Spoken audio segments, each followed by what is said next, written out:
I was the manager, head cashier for Ralph's Grocery, and I thought I was retiring when I got married.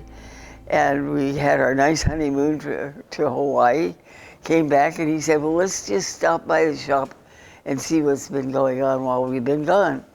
So I said, okay. He had just received the award for 625 schools, and he had to have all the body pads and rugs and everything clean between June and September. Steam cleaning business. What? The business was a steam cleaning business, right? Right. And so there went my retirement. I didn't know anything about rugs, rug cleaning, body pads, or anything, but I learned in a hurry. This guy is a worker. He's just something different, always thought ahead, always had a new plan ahead. It was just a gift that he had. And so what I learned in the bookkeeping with Ralph and what he already knew, well, I didn't tell you, his dad had the Natick Hotel in LA, downtown LA. So he grew up learning by his dad about the mechanics of what he had learned. And so the two of us just clicked.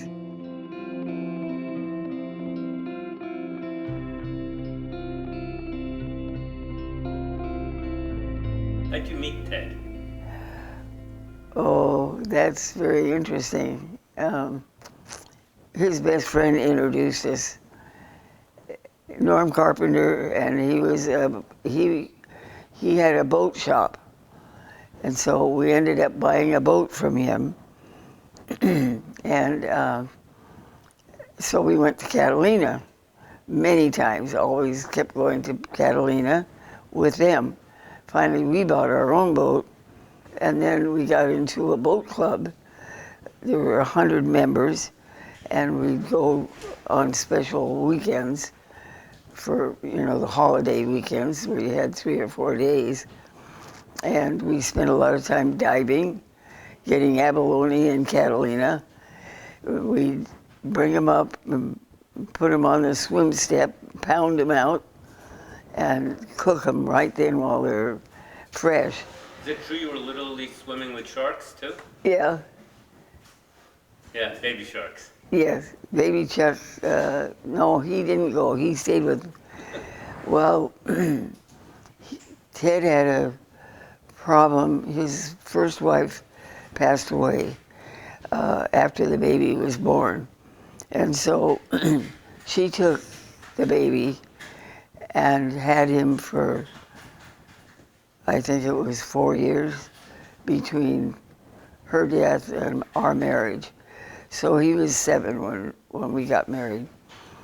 He stayed with her a lot on weekends so that we made the adjustment a little bit easier on him for a new mom, and that worked out really good. He was a good, I enjoyed him.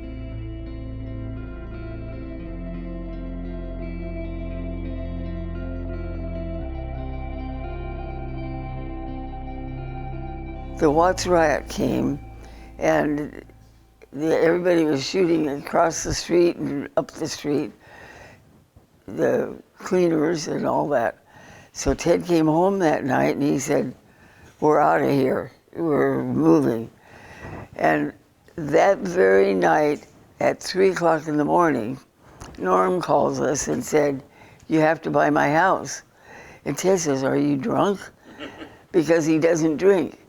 And he says, no, I'm not drunk, but I bought another house, and I can't afford both of the payments. So you're down here every weekend anyway, why don't you just buy the house? And he says, how much and when? He says, you can move in next week, and it's a good price. I think the payments were $157 a month or something like that.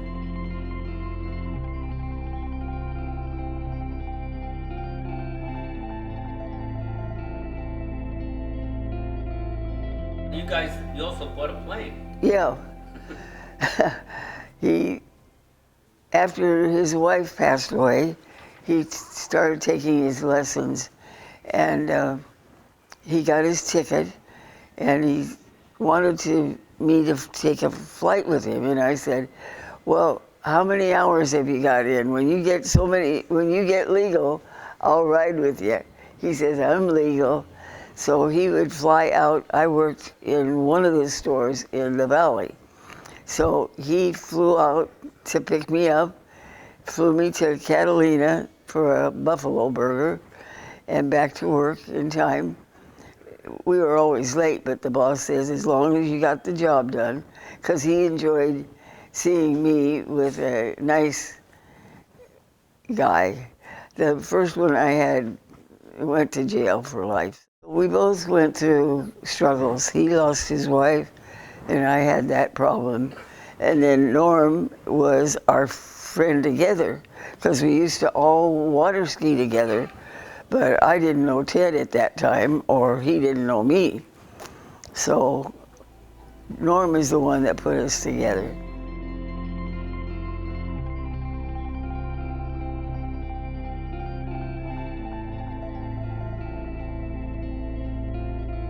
We took another couple.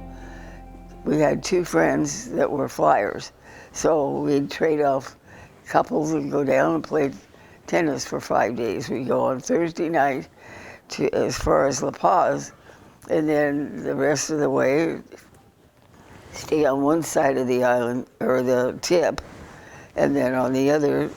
That way we got both the temperatures, depending how hot it was. Your husband is together with you. He's quite the businessman, quite the entrepreneur, right? And he starts, what is it, the first steam cleaning business in Orange County? Yes, he was the first one to bring steam cleaning into Orange County. And in those days they were using the rubber dub, you know, where the rotating machine, but it really pushes the dirt down and eventually it works its way up. And so he came up with this. It looked like a coffee pot. It was a big stainless steel two containers. One had the fresh water, and then you suck it out, and the dirt, and it goes into the other container. So you're taking the dirt out of the carpets. So he brought that machine into, we bought it from Oregon, a fellow in Oregon, and it was the first time anybody heard about steam cleaning. So he was we were very busy.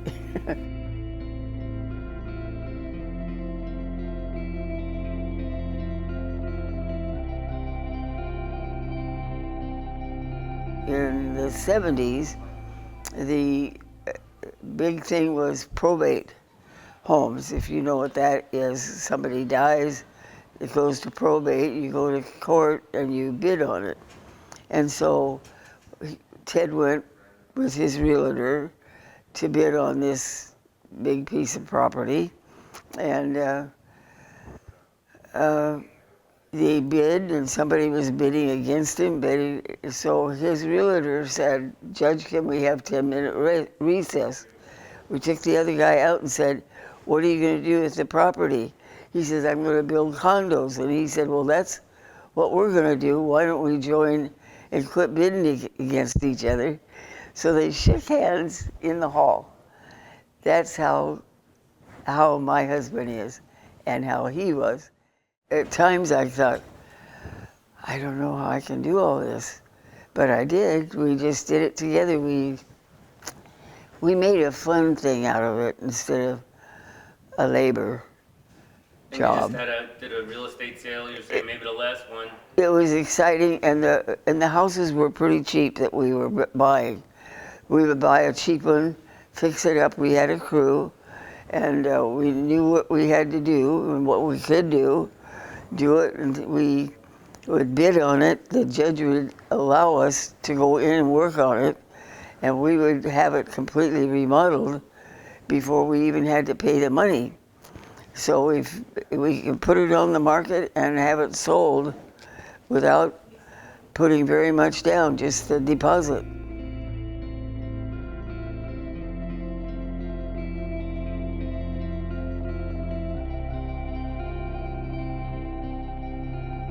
And we first moved to Dijon. We had been up on in the Back Bay, where it's a lot more spacious, and we came down to the smaller one on Dijon, and it was kind of claustrophobia.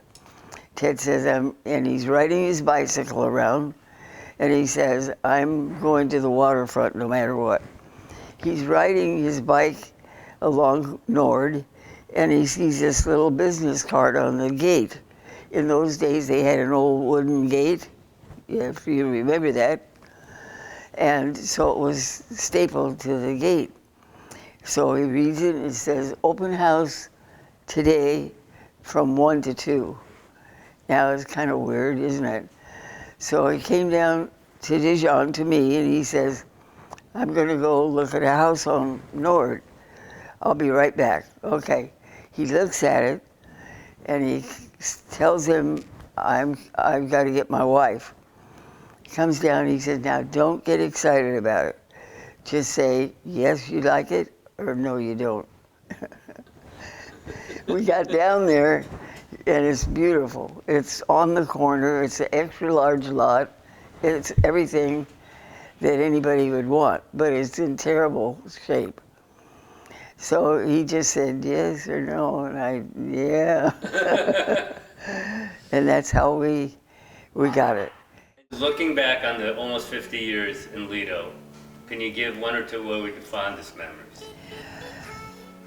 I think the people are, everybody talks about the people are so snooty. They aren't. They're just like me. They're just plain Jane. They're not snooty at all. They're really good friends. And we are still visiting them, and our neighbor that we did have, they're still alive. We've been friends. We're still friends. We see them more now, even at the Bay Club, than we saw them at home, because we're always busy, you know. But they got so they brought us food, I mean, we have good neighbors, and I enjoyed Lido. Ted misses it more than I do, because I had to work more of maintaining it, cleaning it, and stuff like that. But I'm very happy where I am now. We geared down. It was time to gear down. We did it at the right time. And so Ted and I have had a wonderful marriage. We've been married 73 years. 73 years. It looks like it'll work out. Can you believe? My mom and dad wondered.